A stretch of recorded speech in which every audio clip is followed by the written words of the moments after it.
Every morning, long before the sun found its courage, Amina stood in the dusty schoolyard, a cracked violin tucked under her chin. The strings were old, her fingers were stiff, and the world around her was already awake, filled with opinions. "Why do you even bother?" The other girls would laugh as they walked by. "It sounds like crying metal," some boys mocked, covering their ears dramatically. Their laughter fell on her like small, constant stones, yet Amina practiced. She practiced when the ground was cold beneath her bare feet. She practiced when her fingers burned and tiny blisters bloomed like secrets she couldn't share.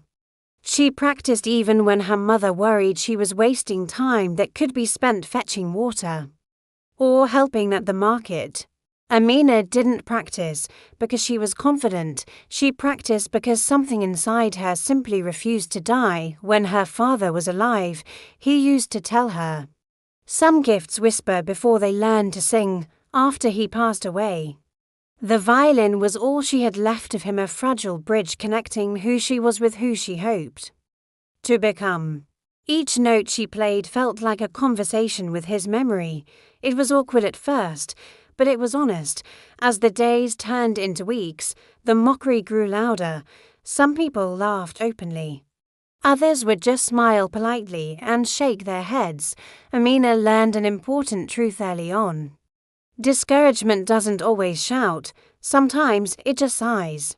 There were evenings she went home and cried quietly into her pillow, wondering why putting in the effort hurt so much. But the next morning, she always returned to the yard. Not because the pain had vanished, but because quitting would have hurt even more, slowly. Weeks turned into months. The noise of mockery began to fade into the background.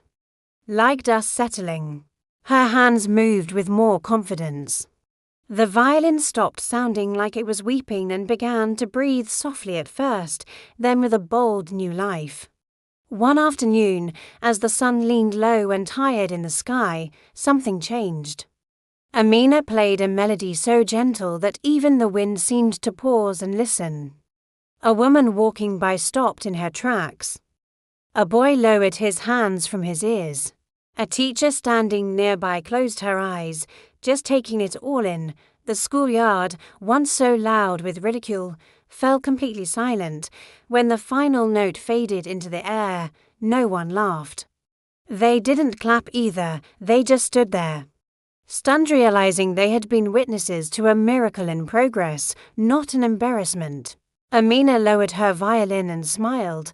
It wasn't because she had proven them wrong, but because she had proven herself faithful to her own calling. She learned then that daily practice is an act of incredible courage, that consistency can outgrow cruelty, and that mockery is often just the sound of people watching a seed before it becomes a tree. Long after the laughter disappeared, Amina kept practicing. She didn't do it for applause or for approval. She did it because she had learned the most powerful lesson of all: those who practice daily do. And wait for belief, they build it, note by note, day by day. If this story resonated with you, share it with someone who might need to hear it. And don't forget to subscribe for more stories that inspire. Thank you for watching.